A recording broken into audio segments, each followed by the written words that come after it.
Tā, vai prezentāciju var redzēt? Var. Var. Var. Labi. Tātad, labdien, esmu Elīna, strādāju par infekciju kontrolas māsu Stradiņu slimnīcā un vēlos pateikt paldies par uzaicinājumu. Un noteikti infekciju kontrola ir ļoti ciešā saistībā ar sterilizācijas nodaļu, tieši tāpat kā ar visām citām struktūru vienībām. Ja, tātad bieži vien varbūt ikdienā mēs tā neaizdomājamies, bet, ja mēs skatāmies, piemēram, uz operāciju bloku darbību, tad nu, sterilizācijas nodaļa tas ir tāds pirmais tāds. Pirmā svarīgā struktūra vienība, ar ko sākas vispār darbs operāciju blokā, jo, ja nebūs mums tīri instrumenti, tad, nu, operēt, protams, ka mēs nevaram.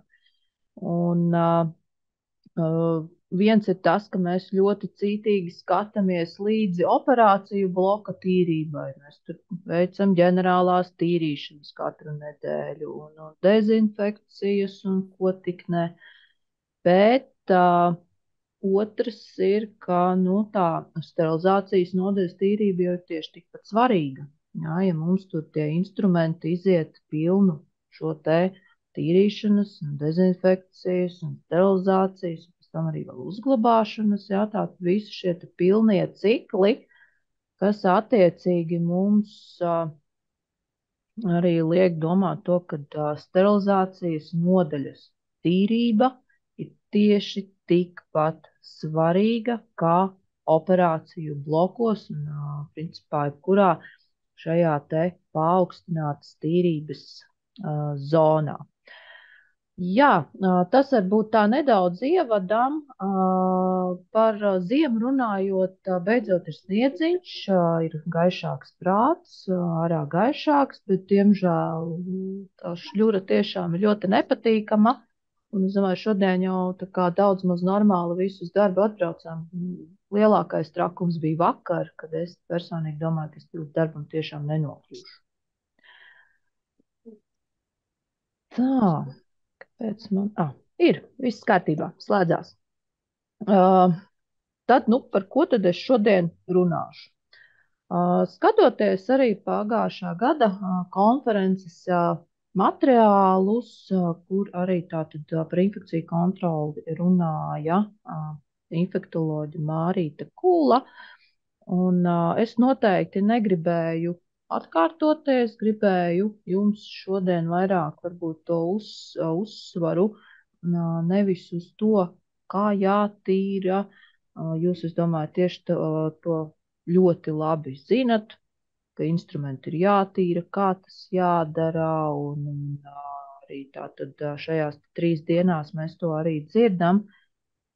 Es tā kā gribētu likt uzsvaru šodien manā lekcijā uz to, kāpēc tas ir svarīgi, kāpēc mums ir jātīra un kas tad mums vispār ir vēl bez instrumentiem. Ja? Tātad mums jau sterilizācijas nodaļā nav tikai instrumentu tīrīšana, mums ir arī pati nodaļa, darbinieki, ja? Kas arī tātad arī ir medicīnas darbinieki, tāpat kā visi pārējie slimnīcā, kurā arī ir komandas darbs un kas arī ir neatņemama slimnīcas komandas sastāvdaļa. Ja, un, ja mēs tā paskatāmies uz mūsdienu problēmām, tad it kā jau liekas, ka nu, kas tad tur pa infekcijas slimībām? Nu, jā, nu, Covid atnāca, gripa katru gadu atnāk, nu, tās infekcijas slimnīcā tur tā ir un kaut kādi brūči iekaisumi. Bet ņemot vērā to, kā mums attīstās tehnoloģijas, arī tādu pieaugušas zināšanas, ja, tad, diemžēl, vēl aizvien šī te infekciju slimību ārstēšana ir tikai viens no šiem te problēmu posmiem, jā. Un infekcijas slimības joprojām ir ļoti nopietnas sabiedrības veselības apdraudējums un viens no izplatītākajiem nāves cēloņiem. Ja? Tātad mēs visur dzirdam kardiovaskulārās saslimšanas, onkoloģija, ja? Bet tātad vīrusi, baktērijas nekur nav pazudušas. Man lūdzu Dacei Jakobovskai izslēgt mikrofonu un arī pārējiem, kas to vēl nav izdarījuši, jo tiešām šeit mikrofoni ieslēgtie jūsu fona trokšņi ļoti traucē runāt man un klausīties kolēģiem. Ja, paldies! Un neskatoties uz to, ka mikroorganismi atrodami visur, ja, augsnē, ūdenī, principā visur mums apkārt, cilvēka ķermeni pret tiem aizsargā ļoti sarežģīts aizsardzības mehānisms, ja, kas gan aizkavē šo te ienācēju iekļūšanu mūsu ķermenī, gan arī tos iznīcina, ja nu tomēr tas ir noticis. Bet, protams, slimnīcā mums nestājas veseli cilvēki, stājas ar šīm te dažādām saslimšanām, kroniskām saslimšanām, akūtām saslimšanām. Nu, un tad, protams, katram šim pacientam ir savas baktērijas, ar ko viņš iestājas. Tieši tāpatās, kā mums arī jāatcerās, ka katram no mums ir šī normālā sava mikroflora, jeb mikrobioma, ja, kas tagad, principā, visu šīs mikrofloras kopā ir šī mikrobioma, gan mūsu mutes normālā mikroflora, zarnu normālā mikroflora un tā tālāk. Un vienam šī mikroflora var būt bagātāka, citam var būt netik bagāta ar šiem mikroorganismiem, un kādam šie te sliktie mikroorganismi dzīvo viņa normālajā mikroflorā, un viņam neko ļaunu nedara, viņi tur ir iejutušies, dzīvo savu dzīvi un nevienam netraucē. Tad šāds pacients iestājas slimnīcā, un personāls iet viņu aprūpēt, ja, un tad sākas šī jautrība. Šie patogēnie mikroorganismi sagrib aiziet padzīvot citur, un personāls tādā veidā viņus ar rokām, ar instrumentiem, ar aprīkojumu aizstiepj citam pacientam. Un, jā, nu tas ir tas, par ko es šodien gribu arī runāt, par šo te dekontaminācijas procesu, ne tikai instrumentu šajā te sadaļā, bet principā visu šo medicīnas ierīču preču, kas tiek izmantotas pacienta aprūpē, ikdienas tātad šajā te aprūpē gan nodaļā, gan operāciju blokā un galu galā arī sterilizācijas nodaļā, kur tiek veikta šo te instrumentu tīrīšana, jā, tāda dekontaminācija, mazgāšana, dezinfekcija, sterilizācija, pakošana un tā tālāk.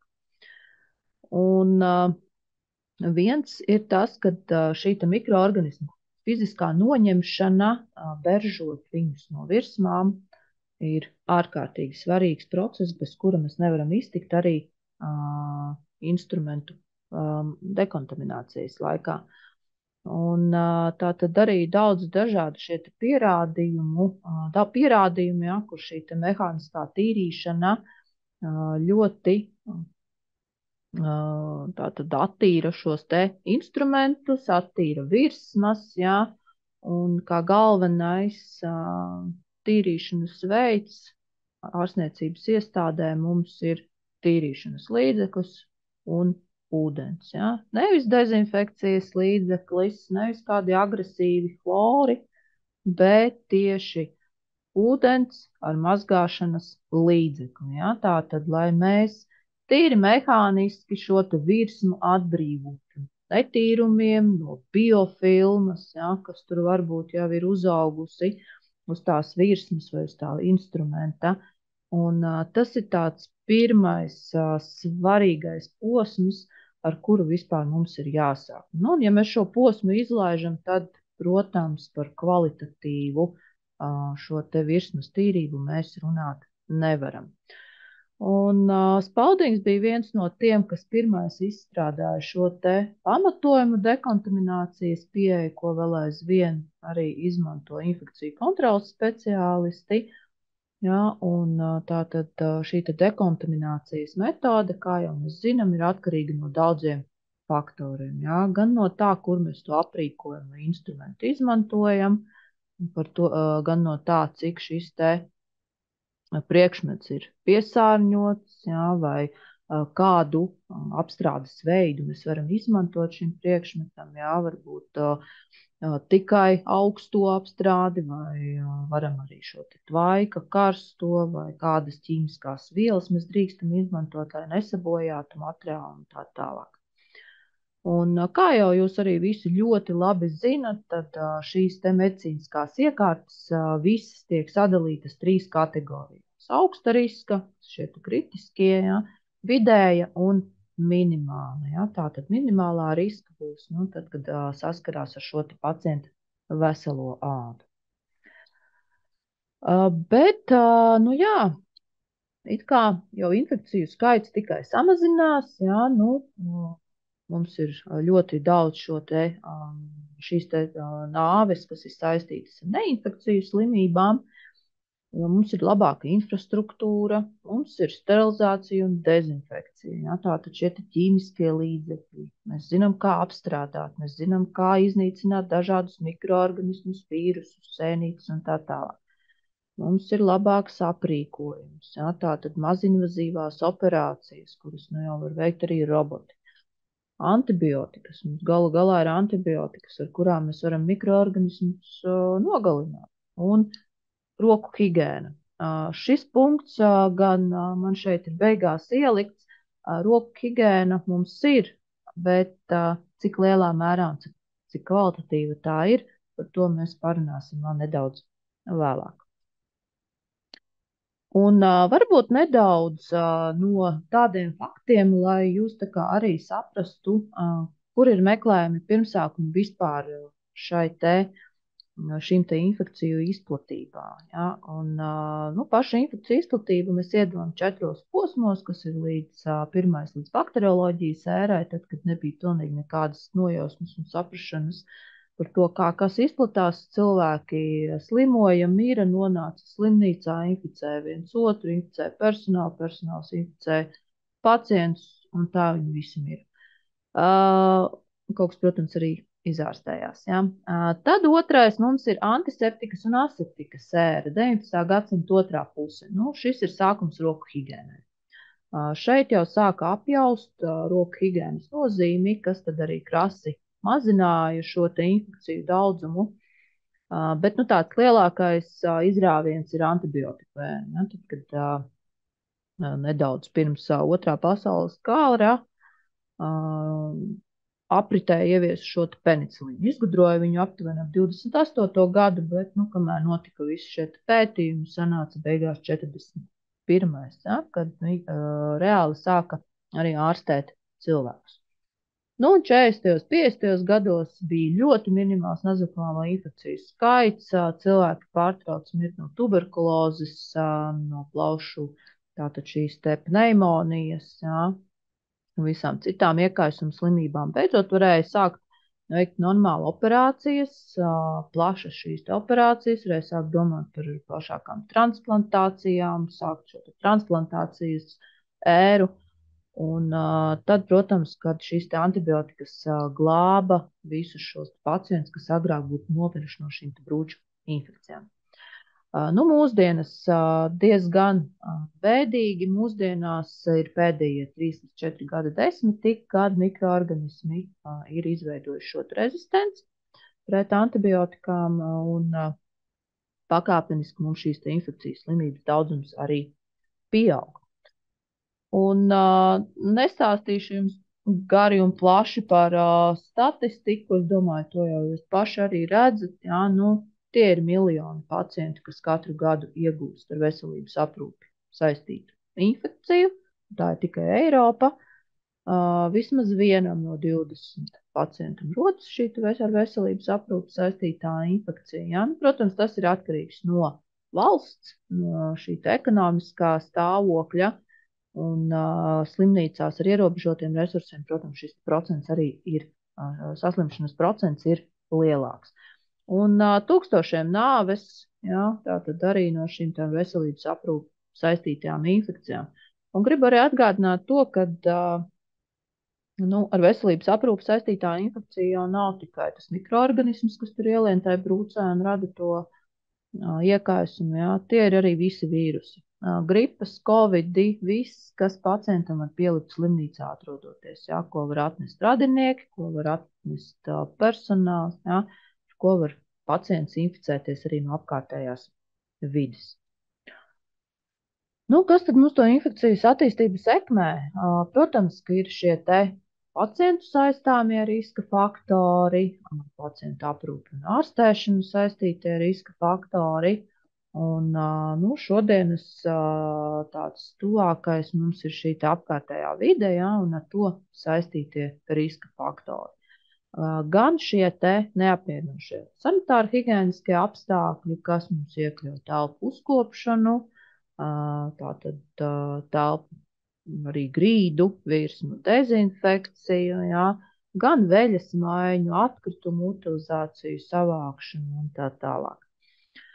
Nu, kā viens no punktiem ir arī šī te instrumentu aprīkojuma tīrīšana, dezinfekcija un sterilizācija, ja, un tas ir tāds nu, ļoti nopietns šis te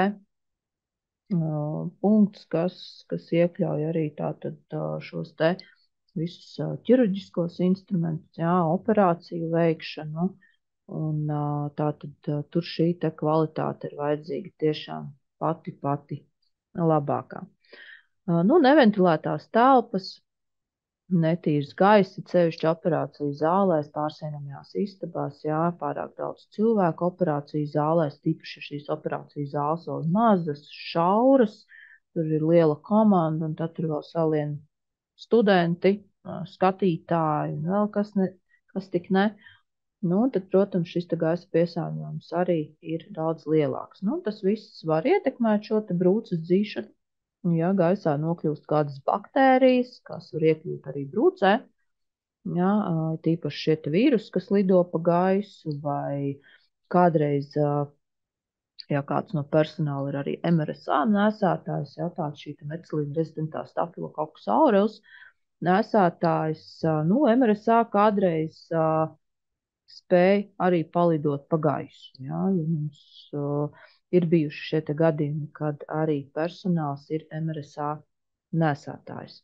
Ja ir kādas ilgstošas, nedzīstošas brūces, kādas šķūlas, strutaini iekaisumi, furunkuļi, ja, nu, tad noteikti, ka ir nepieciešams veikt šo te arī skrīningu uz MRSA. Nu, nedaudz no skolas sola tīri atgādinošai informācijai tādi, nu, 3 galvenie mikroorganismu izplatīšanās ceļi. Ja? Tātad ar rokām, virsmām, tātad apkārtējā vide, kas mums ir viss aprīkojums, instrumenti, visi aprūpas piedarumi, kas ir ap pacientu, arī apģērbs, veļa un tā tālāk. Aerogēnais, nu, tie, kas lido pa gaisu. Jā, tāds izteiktākais mums ir Covid-19, arī tuberkuloze un pilienu. Nu, šeit mums visbiežāk zināmais, labāk zināmā būs gripa, ja, kad būs šie no mutes izdalāmie pilieni. Un nu, tas, kas saistās varbūt tieši ar šīm medicīniskām ierīcēm, jā, tātad, nu, principā medicīniskās ierīces slimnīcā klasificējas kā gan instrumenti, gan aprīkojums, principā viss, ko lieto pacienta aprūpas laikā. Un tādi galvenie riski, kas saistās mums ar kontaminētiem instrumentiem, jā, tad, kad mums jau instruments ir bijis pie pacienta, ar viņu ir veikta kāda manipulācija, ja? Nu, tad tas galvenais risks var būt šī vides kontaminācija, arī darbinieku pacientu apdraudējums, un noteikti šī vides piesārņojums mazgājot ierīci, ja? Kas arī šīs ūdens šļaksti ar piesārņojumu no instrumenta, darbinieku apdraudējums instrumentu tīrīšanas laikā, ja, tātad arī savainošanās, un par šo es vēl atgriezīšos arī vēlāk, tad, kad es runāšu par šo te arī vakcināciju, kam tad būtu jābūt obligāti arī sterilizācijas darbiniekiem. Nekvalitatīvi veikta instrumentu attīrīšana, ja, tad tas būtu jau infekcijas risks pacientam. Nu, un ja mēs runājam par pārējo visu aprīkojumu un ierīcēm, ja, tad noteikti tas būtu gan infekcijas apdraudējums pacientiem, gan arī darbiniekiem. Nu, un ja tas darbinieks saskarās ar to inficēto ierīci un aprīkojumu, ja, tad arī šis te infekcija risks pastāv. Atkarībā, protams, kāda ir šī te infekcija. Pacienta kontaminācija, kolonizēšanās, jā, no šīm te visām ierīcēm, no aprīkojuma. Un bieži vien arī slimnīcā ir ļoti liels tiek likts ļoti liels uzsvars uz to, ka mums ir ļoti kārtīgi jānotīra visi šie te priekšmeti ap pacientu, jā, tā skaitā gulta, nakts skapītis, tad, kad šis pacients izrakstās, jā. Un noteikti jāatcerās ir tas, ka, ja mēs lietojam dezinfekcijas līdzekļus, tās ir ļoti aktīvas vielas, ja, kas var izraisīt kaitīgas blakus parādības darbiniekam, ja tiek izmantoti nepareizi. Ja. Vai no mēs šķaidam no koncentrāta šo te šķīdumu, neizmantojot individuālos aizsardzības līdzekļus, ja, vai cik dzirdēti ir gadījumi, kad mājās ir šis te ķīmiskais kaut kāds dezinfekcijas līdzeklis vai tīrīšanas līdzeklis, jā, bērniem pieejamā vietā, jā. Un visi zinām, ar ko tas var beigties. Nu, darba laikā, protams, mums visneaizsargātākās ir acis, eltceļi, āda, gļotādas, jā. Nu, vislielākais apdraudējums ir tieši acīm, eltceļiem. Atkarībā, protams, kādu ķīmiju mēs lietojam.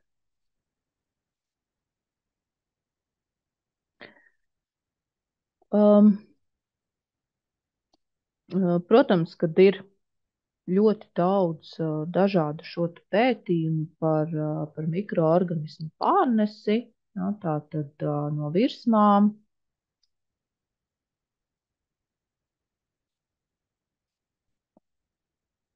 Un, piemēram, par Covid. Jā, tātad, Covidu mēs visi zinām, viņš mūs moka jau, kuro jau sezonu. Un, tas pats Covid, it kā viņš uz virsmām tāds ļoti ilgnoturīgs nav. Bet, ja mēs skatāmies, ka viņš var saglabāt šo infekciozitāti līdz 16 stundām istabas temperatūrā, jā, gan uz audumiem, gan uz dažādām virsmām, uz plastmasas, jā, uz mīkstajām rotaļlietām, arī uz rotaslietām, jā, ja mums tās rotaslietas ir kontaminētas ar šo te vīrusu. Uz telefona. Es parasti, ja lasu lekciju klātienē, tad es auditorijā prasu, cik bieži ikdienā jūs dezinficējat savus telefonus. Jums es uzprasīt nevaru, bet noteikti lūgums padomāt pie sevis tīri par to, kā tad jūs, vai jūs vispār dezinficējat. Esat aizdomājušies, ja mēs ar netīrām rokām to telefonu ikdienā ņemam, liekam pie sejas, aiznesam mājās, iedodam bērniem, mazbērniem, jā.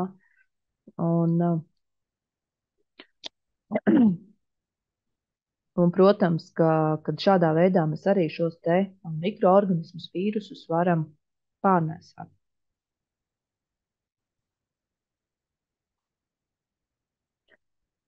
Un vankomicīna rezistentais enterokoks. Jā, tātad šī te zarnu mikroflora, kas var kļūt rezistenta pret antibiotikām, jā, redzam, ka šis mikroorganisms konkrētais var izdzīvot pat pusotru mēnesi uz piesārņotām virsmām. Jā, tātad, ja virsmas kārtīgi nenotīra, mēs atstājam kaut kādus nenotīrītus apgabalus. Jā, tātad šī dzīvotspēja ir ārkārtīgi ilga. Biofilma. Tas principā ir tāds galvenais iemesls, kāpēc tās virsmas mums ir jātīra pirms dezinfekcijas. Jā. Biofilma ir principā tāds kā aizsarga mehānisms mikroorganismu populācijai, kas veidojas uz virsmas.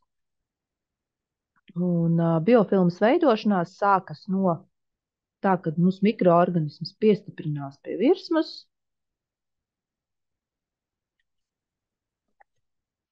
un tad tas tur iedzīvojas, sāk vairoties, un viņa tātad šie te dzīvības procesi veido šo te biofilmu, jo bioplēvi ap šo koloniju. Nu, tas ir gluži kā agrāk cilvēki veidoja cietokšņus ap pilsētām, lai aizsargātos no iebrucējiem. Šīs baktērijas veido šo te biofilmu, jeb bioplēvi. Un bioplēves veidošanās process var noritēt no dažām stundām līdz vairākām nedēļām, atkarīgs no piesārņotības pakāpes, no mikroorganismu, tātad arī veida. Un šī biofilma, ja bioplēve aizsargā mūsu šo te koloniju no apkārtējās vidas iedarbības. Ja? Gan no dezinfekcijas līdzekļiem, gan no antibakteriāliem preparātiem. Īpaši bīstami, ja tātad šāda te bioplēve izveidojas cilvēku organismā, kur mēs pat tīri mehāniski viņai klāt nemaz netiekam. Ja? Un tad parasti šādas te iekaisumus izārstēt ir ārkārtīgi grūti. Un tas var radīt arī ļoti nopietni šīs veselības problēmas pacientiem, jā, kuriem tātad ir kādas pastāvīgas medicīniskās ierīces vai kuriem ir novājināta imunitāte, piemēram, transplantācijas pacientiem vai onkoloģijas pacientiem.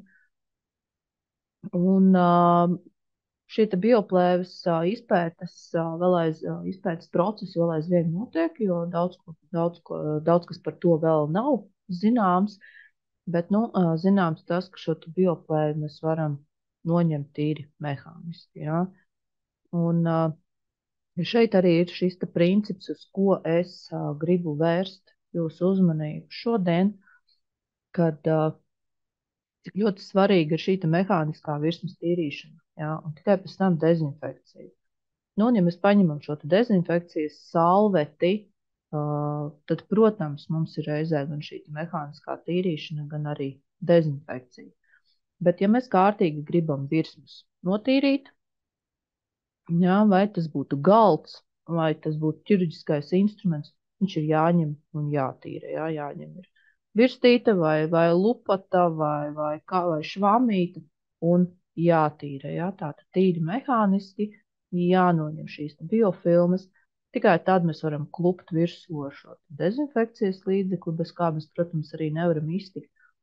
Un tādā veidā jau mēs šo virsmu varam padarīt tik tīru, lai nespētu ierosināt šo iekaisumu, izraisīt infekciju pacientam. Ja? Jo, es domāju, jūs arī ļoti labi zinat, ka sterilitāte tas tāds pieņemts jēdziens, ja? Kad uz pasaules nemēdz būt nekas 100% sterils.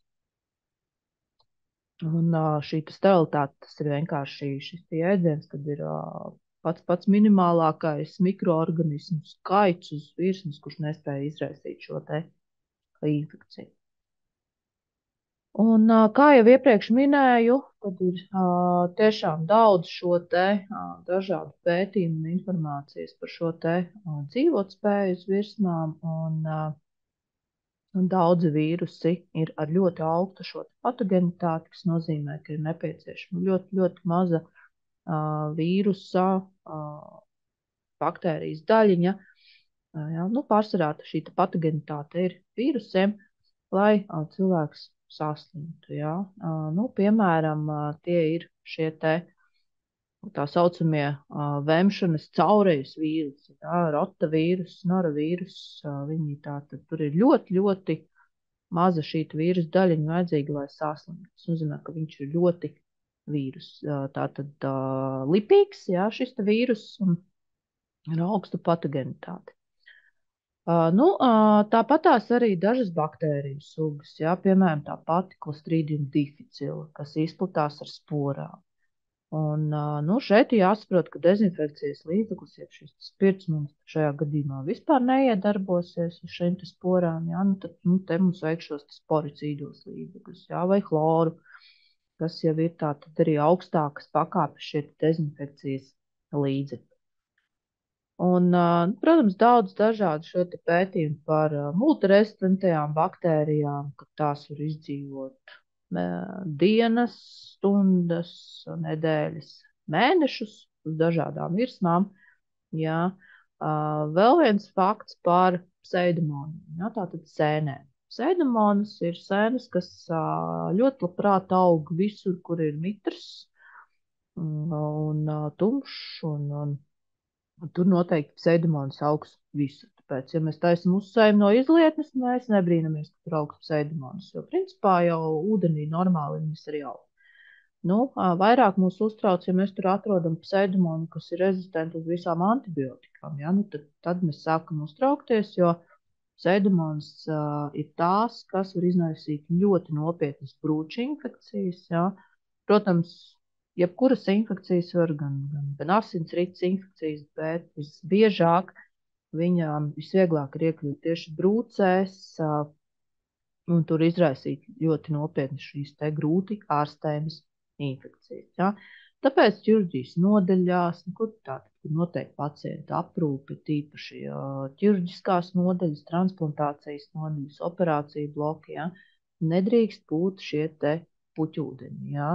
Ziedi vāzēs, istabas augi zemē iestādīti, ja? Visur, kur ir šie te noticis trauciņi ar mitrumu, ar ūdeni, tur visbiežāk šīs pseidomonas aug. Ja, tad tas, protams, ir šis risks ar tām rokām tās pseidomonas aiznest tam pacientam uz virsmām, ja, uz instrumentiem un tā tālāk. Tas pats gripas vīrus, ja, mums dzīvo uz virsmām vismaz 10 dienas.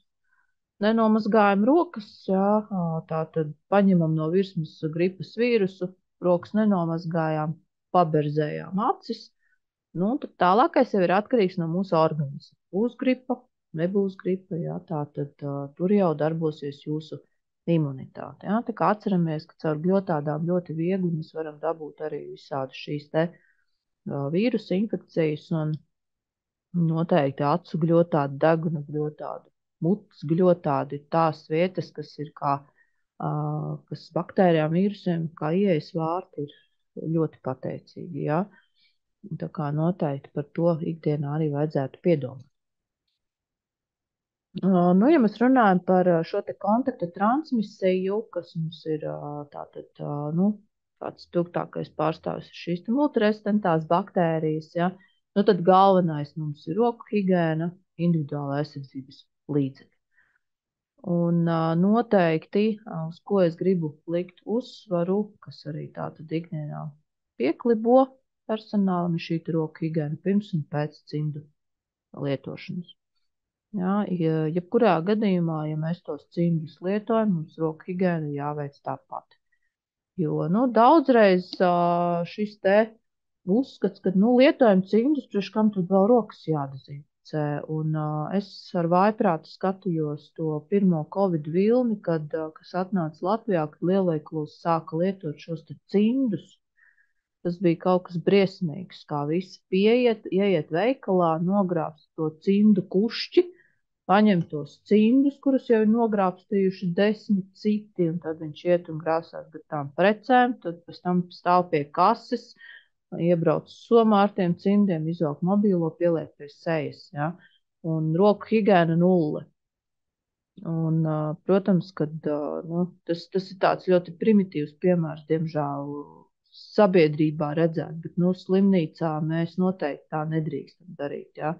Cimdi jāmaina regulāri, ja mēs tos lietojam, un roku higēna jāveic pirms un pēc cimdu lietošanas. Jo, nu, ko līdz, ja mēs ar netīrām rokām paņemam cimdus, pataisam viņus netīrus, darbojamies ar pierīcēm un netīriem cimdiem, ja, no ierīcēm vai no pacientu uz tiem cimdiem saliekam vēl vis kaut kādus brīnumus virsū, un ikdienas rutīnā mēs nevaram novilkt cimdus tā, lai tās rokas nekontaminētu no tā, kas ir uz cimdiem.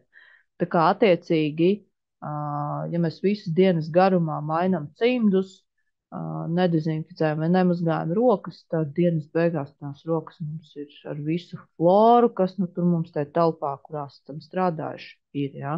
Tāpat tās, kā ejot pie 20. pacienta, ja, ja mēs pie iepriekšējiem 19 esam kārtīgi mainījuši cimdus, bet rokas neesam dezinficējuši vai mazgājuši vispār, tad mēs tam nabagam uzdāvinam visu, ko esam savākuši no iepriekšējiem 19. Ja? Tā kā roku higiēna ir ārkārtīgi svarīga un pie jebkura procesa, ja, mēs nevaram nevienu tīru procesu sākt, ja mēs neesam veikuši roku higiēnu. Un šeit arī tātad šīs 7 stratēģijas par to, kā uzveikt šīs infekcijas, ja, tātad tieši ķirurģiju saistītās. Protams, ka šeit ir gan antibiotiku lietošana, gan pacientu skrīnēšana, jā, tātad attiecīgi arī vadlīnijas, kas ir ļoti nepieciešamas personālam, lai varētu strādāt pēc vienota un pareiza, iespējami pareiza standarta. Šīta pacienta drošības slimnīcā, ja, no kuras arī ir atkarīga šīta pacienta atveseļošanās, apkārtējā vide, ap pacientu, un, kā jūs redzat, visu to ieskauj roku higiēna. Ja, tā kā roku higiēna mums ir pamats visam. Lai kā visiem nebūtu apnicis, ja, par šo roku higiēnu runāt, es, protams, par to nerunātu, ja mums būtu izcilā stāvokļa. Bet, diemžēl, mēs ļoti labi redzam šo roku higiēnu pa struktūru vienībām un redzam, ka šī roku higiēna mums tomēr vēl aizvien neiet. Un uz medicīnas personāla rokām, protams, tieši tāpat kā uz visiem citu cilvēku rokām, roku mikroflora pārsvarā sastāv no īslaicīgās un patstāvīgās floras. Ja? Nu, īslaicīgā mums būs šīs te pseidomonas, dažādi stafilokoki, principā tas, kas nav normālajā mikroflorā, ja, ar ko mēs savas rokas kontaminējam un no kā mēs savas rokas varam arī nomazgāt. Nu, ir patstāvīgā flora, piemēram, stafilokokus epidermidis, ja, kas uz mūsu rokām ir visu laiku. Un šī baktērija palīdz uzturēt mūsu normālo mikrofloru, aizsargā no dažādiem šiem ārējiem kairinātājiem.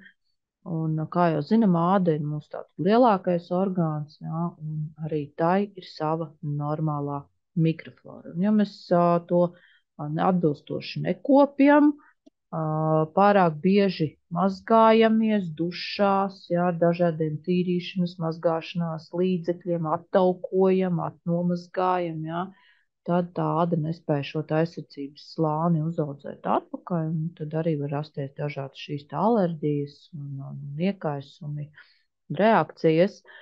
Un tāpēc arī roku higiēnas laikā vajag lietot šos roku krēmus, ja, vajag izvēlēties roku dezinfekcijas līdzekli pēc iespējas, kurā ir vairāk šī etanola, nevis tehniskā spirta, ja, kas arī būs maigāks rokām. Tā kā daudzi šādi te faktori, lai mēs arī darba laikā rūpētos par savu veselību. Un, no kurienes tad vispār tā roku higiēna sākās? Kā jau ik viens process, jā, jebkuram procesam pasaulē ir kaut kāds sākums.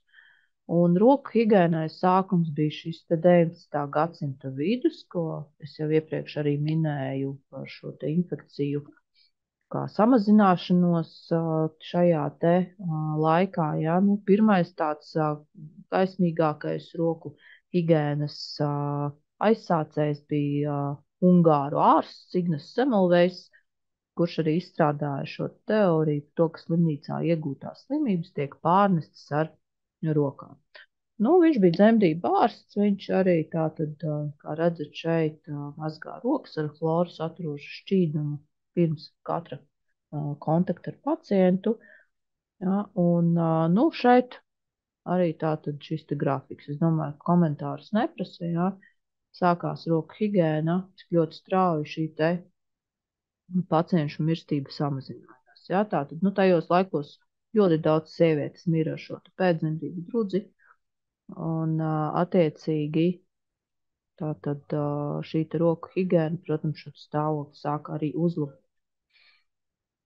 Bet kā jau ikvienai teorijai, arī mūsdienās ir tieši tāpatās, jā, ir šie pretinieki, nu, un arī tajā laikā viens no tādiem bija dakteris Čārls Meigs, kurš teica, nu, džentelmeņiem rokas ir tīras, jā, attiecīgi ārstiem džentelmeņiem rokas ir tīras, nu, kā tam viņas vispār var būt netīras, nu, kādas baktērijas, ko jūs man te stāstat, jā. Nu, cik tālu esam gājuši mūsdienās ar mūsu tehnoloģijām, ar mūsu gudrību un zinātni un to nenormālo informācijas apjomu, kas mums ikdienas nāk, nu, sapratuši jau tā kā mēs esam. Nu, lielākoties jau arī zinām, ka rokas ir tas galvenais mikroorganismu pārnešanas ceļš, bet vai ievērojam roku higiēnu, vai daram to, kas ir jādara ikdienā, lai šos mikroorganismus nepārnestu tālāk. Nu, diemžēl ir kā ir. Jā, tā tad šī cīņa laikam nebeigsies, vismaz ne tuvākos gadu desmitus. Un, nu, cilvēks jau ir tāds radījums, kuram ir ļoti grūti mainīt paradumus. Nu, roku higiēna ir paradums, kurš ir jāmāca bērniem jau no mazotnes. Un, ja mēs to nedaram kā vecāki, tad bērns izaug liels, pieaudzis cilvēks, un viņam nav šis paradums. Un, ja viņam pie katras roku higienas reizes ir jāpiedomā, tas ir grūti. Es domāju, ka mēs katrs zinām, cik grūti ir domāt par kādu procesu, ja mums visu laiku katru reizi konstanti ir jāatcerās, ka kaut kas ir jāizdara. Nu, nerakstīsim jau sev atgādinājumus lapiņus, nomazgā rokas pirms ēšanas, nomazgā rokas pēc toaletes, jā, tad nomazgā rokas pirms un pēc cimdu lietošanas, jā, nu, tad mums ir jāatcerās arī šo te lapiņu izlasīt. Bet ikdienā piedomājot pie šīs roku higienas, mēs to varam veidot kā pieradumu, kā ieradumu, kurš arī tātad laika gaitā arī mainās, un ieradumus var mainīt. Tas ir ilgs process, tas nenotiek ātri, un vispār mūsdienās, lai ieviestu kādu jaunu procesu vai procedūru, tas ir ilgs un grūts un mokošs process, un ja kāds to grib izdarīt ātri, tad, diemžēl, var apbēdināt, tas tā nenotiek. Labi, nu kas tad mums ir izņemot roku higiēnu? Protams, individuāla aizsardzības līdzekļi, ja, kad personālam, principā, pirms jebkuras darbības, ko viņš veic, ir jāizvērtē iespējamā ekspozīcija. Iespējamā saskara ar mikroorganismiem, negatīvumu risks, jā, vai mums ir jāaizsargā seja, kā izplatās infekcijas. Jā. Un nu, tāds galvenais stūrakmenis ir šī pareizā individuāla aizsardzības līdzekļu lietošana. Nu, ja uzvilkt, mēs tā kā vēl mākam, jā, un nu, uzvilkt labi. Nu, kaut kā jau vēl uzvelkam ar citu palīdzību, viss kārtībā. Novilkšana, tas arī ir tas lielākais risks, diemžēl, kā personāls var sevi inficēt. Nu, to es novēroju arī Covid laikā, tad, kad Covid sākās un bija šīs te apmācības par individuālo aizsardzības līdzekļu lietošanu, tad nu, drausmas. Jā. Mēs ņemam ar netīriem cimdiem, kuriem tikko esam nogrābstījuši kaut kādas virsmas vai pacientu, mēs ņemam nost respirātoru vai brilles. Jā. Nu, tad jau nav brīnums, ka tādā veidā mēs inficējamies ar visiem vīrusiem un apēdam dažādas baktērijas. Jā. Tā kā nu, šis te individuāla aizsardzības līdzekļu lietošanas tāds kā nu, tas prasmes būtu jāapgūst tik vienam, jā, ja dienā jāstrādā šī te pareizā cimdu uzvilkšana, novilkšana, pareiza individuāla aizsardzības līdzekļu, tātad lietošana, šī secība, jā, nu un nu, varbūt tās īsumā arī varu pačukstēt tādu vienkāršāko algoritmu, kas tad būtu tas, kas būtu jāievēro. Ja pie uzvilkšanas mēs, protams, sākam ar roku higiēnu, vispirms apģērbjam seju, vai tas būtu respirators, maska, brilles, vizieris, cepurīte. Tad mēs pamazām virzamies uz pārējo organismu, uzvelkam halātu vai priekšautu, kas jau mums tur jāvelk. Ja akurāti vajag bahilas, tad uzvelkam arī tās, tik neaizmirstam pēc tam rokas nodezinficēt. Un kā pēdējos velkam tātad vai nu šos te uzročus, ja viņi ir nepieciešami, vai cīņus, attiecīgi tādā aptuvenā secībā. Nebūs nekas traks, ja jūs uzvilksiet pirmo halātu priekšautu un pēc tam apģērbsiet seju. Galvenais neaizmirst, ka, ja mēs grābstamies ap saviem apaviem, velkam vai novelkam bahilas, tad rokas ir jādezinficē, pirms mēs tālāk kaut kur vispār ķeramies kaut kam klāt.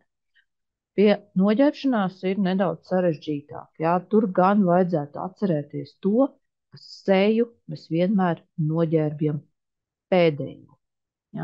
Tātad sākam mēs ar šo te priekšautu halātu, novelkam to, tad attiecīgi šos te uzročus un cimdus, tādi mums ir, tad attiecīgi bahilas, ja tādas mums ir, nodezinficējam rokas, un tikai tad mēs ķeramies klāt savai sejai. Noteikti šajā te, ja mums ir, mēs esam kādā piesārņotā telpā ar kādu vīrusu, kas lido pa gaisu, vai šis telpas piesārņojums ir ļoti liels šļaksti, tad noteikti šos te sejas aizsardzības līdzekļus vajadzētu novilkt ārpus šīs te zonas. Tas tāds varbūt vienkāršākais, ko var tātad mēģināt arī atcerēties, ka tad, kad mēs sākam saģērbšanos, mēs sākam ar seju, un tad attiecīgi virzamies tālāk.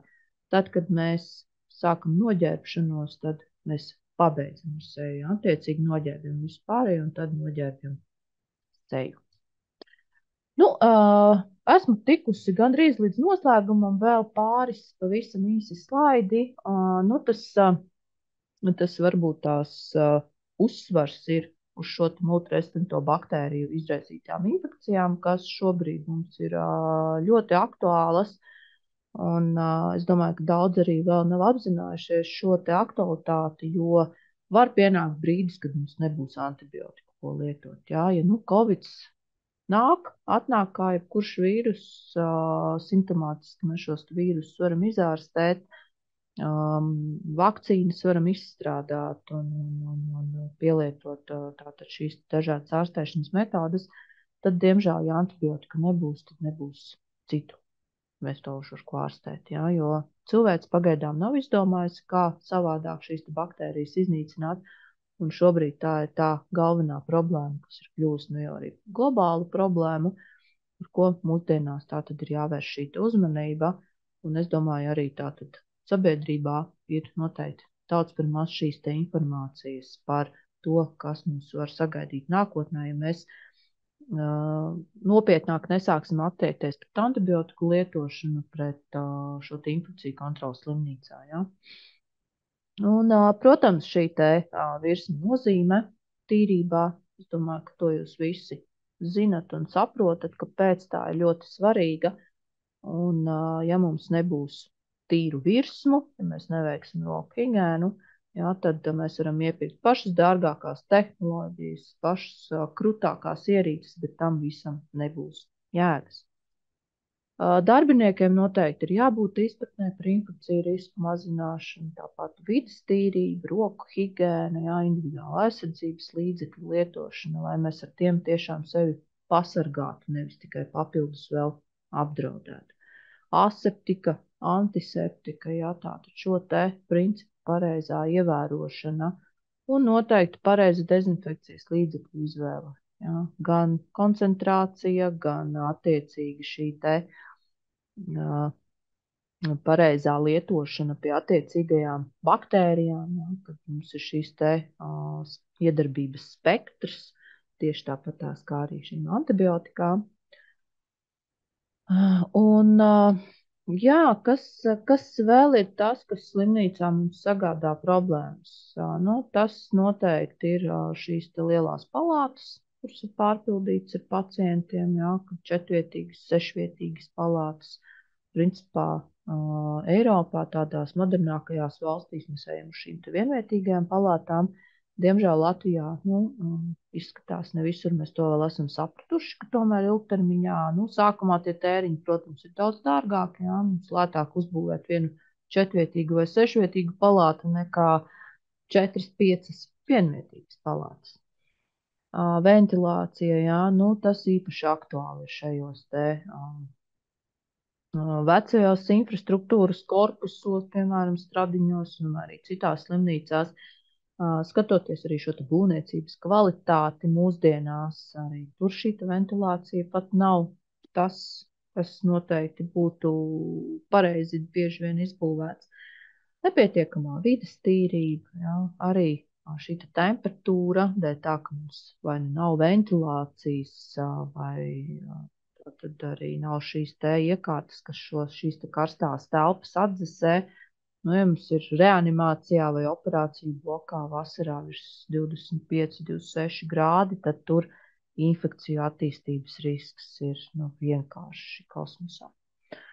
Nesaramentēti sanitārie mēsli, dažādas tekoši griesti, podi, izlietnes, jā, viss tas kalpo par infekciju perēku.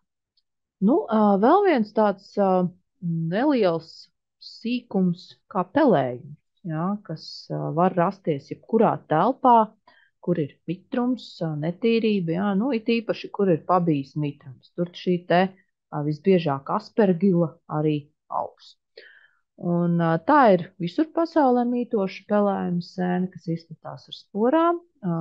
Tās brīvi lido pa gaisu, ārkārtīgi izturīgas, ilgi dzīvo, ilgi var kaut kur uzturēties līdz brīdim, jā, kad mēs viņas izkustinam un kaut kur iesēdinam pacientā vai ieelpojam paši. Jā. Kas saistās ar slimnīcu, tad šeit šis risks ir remonti. Remonti, kurus mēs veicam, piemēram, kādos vecajos vai jaunajos korpusos, kur šī aspergila tomēr ir tikusi, jo būvniecības laikā šīm konstrukcijām klāt ir ticis mitrums, tur ir savairojušās aspergilas, pa virsu ir uzlikts reģipsis vai kāds cits pārklājums, un pati jautrība sākas tad, kad sāk veikt šajos te korpusos remontu, kaut vai pēc 10-15 gadiem, jā. Un tad mēs brīnamies, kāpēc mums paciente pēc mugurkaula operācijas iestājas atkārtot slimnīcā ar sūdzībām par sāpošu muguru un izrādās, jā, tātad šī muguras operācija, kuru tātad veicot atkārtot, jo kaut kas tur tajā muguras skriemelī attiecīgi nav bijis kārtībā, jā, uzsējumos mugurkaulā atrod aspergilu. Interesanti zināt, kā tad viņa tur ir tikusi. Protams, ka operācijas laikā, jā, vai tas pacients pats ir bijis kolonizēts, instrumenti netīri, apkārtējā vide netīri. Jā. Kāds kaut ko nav ievērojis, kaut kas tur ir nogājis greizi, un, diemžēl, šādi gadījumi nav retums. Ir, jā, tātad šīs te aspergilozes, un parasti tās ir ārkārtīgi grūti un sarežģīti ārstējamas, ļoti ilgstoši, un īpaši risks ir tātad veicot šīs te dažādas vārstuļu implantācijas, jā, operācijas, sirds vārstulēm, dažādiem implantiem un tā tālāk. Tā kā slimnīcā mēs, principā, problēmu varam atrast jebkur, jā, un visus procesus varam sasaistīt ar infekciju kontroli, jā, lai cik šausmīgi tas neliktos, bet infekcija kontrole mums ir uz katra stūra, un tā tikai liekas, ka infekcija kontrole ir tikai roku higiēna, vai tikai individuāla aizsardzības līdzekļi, bet arī būvniecība, jā, un diemžēl, jā, tātad šī būvniecība netiek saskaņota ar mūsu dienestu, un attiecīgi pēc tam problēmas tāpat ir jārisina mums. Un ko tad vēl darīt personālam, lai samazinātu šos riskus? Protams, šie infekciju kontrolas pasākumu ievērošana, jā, slimiem nenākt uz darbu, nelipināsim kolēģus, nelipināsim pacientus, jā, jo atnāksim, aplipināsim kolēģus, pēc tam visi gulēs mājās, kas strādās. Un viens no tādiem arī, uz ko es gribētu likt uzsvaru, ir vakcinācija. Difterijas stinguma krampji ir viens, ja, kas ir ārkārtīgi nāvējoši, ārkārtīgi lipīga, slimīga difterija, ja, kas lido pa gaisu. Vēl aizvien Latvijā sastopama, arī mūsu slimnīcā ik pa laikam kādu gadījums parādās. Uz ko es gribētu likt vislielāko uzsvaru, un tieši sterilizācijas nodaļas darbiniekiem ir B hepatīts. Un, ja mēs skatāmies uz C hepatītu, tad tas ir salīdzinoši labi ārstējams ar antibakteriālo terapiju. Ja, un, protams, tam arī nav šī vakcīna. Tāpat tās arī HIV. HIV ir samērā daudz grūtāk dabūnamāks nekā hepatīts. Ja. Tur vajadzīgs vairāk šis asiņu daudzums, ja, vai tas vīrusu daļiņu daudzums, lai to HIV mēs tiešām dabūtu. Visvieglāk medicīnas personālam ir dabūt B vai C hepatītu. Ja C hepatītu mēs viegli izārstējam ar antibiotikām, tad B hepatīts ir savādāk, tas iesēžas mūsu DNS, principā izārstējums tas vairs nav. Tāpēc noteikti kursu beigās visi paņemam savas potēšanās pasas, iemetam tur acis un paskatāmies, vai mēs esam vakcinējušies pret B hepatītu, jo, ja mēs viņu dabūsim, tad būs uz visu mūžu. Ir cilvēki, kas ārstējas visu mūžu, jā, atkarībā no šīs vīrusu slodzes un arī no imunitātes, un kā arī jūs paši redzat, tad B hepatīts ir ārkārtīgi izturīgs apkārtējā vidē. Sausās asinīs un nodzīvot mēnesi pusotru, jā, nerunājot jau par pārējām virsmām, jā, sasaldētos materiālus.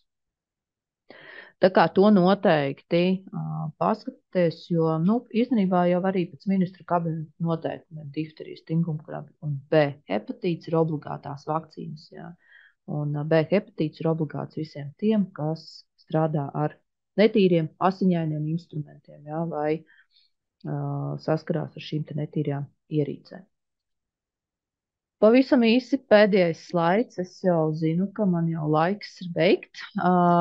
Par ko gribu arī vērst jūsu uzmanību, kad, es domāju, visi mēs ļoti labi zinām par šo te Ukrainas karu, un pasaulē arī tas medicīnā ir ienesis savas korekcijas, jo sakarā ar šo te smagi savainoto karavīru nonākšanu slimnīcās, jā, tātad no kara lauka, Latvijā arī ir ienākušas šīs panrezistentās baktērijas, kas tātad principā ir rezistents pret visām standartā testējumām antibiotikām. Tas nozīmē, ja pacients dabū šādu baktēriju, tad daļā gadījumu mums viņu nav ar ko ārstēt. Ja? Vai arī tad ārstēšana ir ar ļoti dārgām toksiskām antibiotikām, kas izmaksā aptuveni 1000 dienā. Jā, tā ir viena deva vienam pacientam, neaizmirstam vēl visu pārējo ārstēšanu. Jā, tā kā multirezidento baktēriju ārstēšana ir ļoti, ļoti dārgs pasākums. Un tas, kas saistās ar Ukrainas karu, protams, iedomājieties karalauks, norautas kājas, kāda infekcija kontrola ir galvenais cilvēku izglābt. Jā, tad šī te visa apkārtējā flora, viss, kas tur ir apkārt, viss nokļūst šajās brūcēs, un mēs vēl iedodam nepareizas antibiotikas, selekcionējam rezistenci, un tā mums viss tas aiziet. Tā kā noteikti šī problēma ir ārkārtīgi svarīga, un tas ir aktuāli pilnīgi visiem slimnīcas darbiniekiem. Paldies! Es ceru, ka kaut kas no manis stāstītā jums arī noderēs. Un kaut kas varbūt arī liks aizdomāties. Vai ir kādi jautājumi?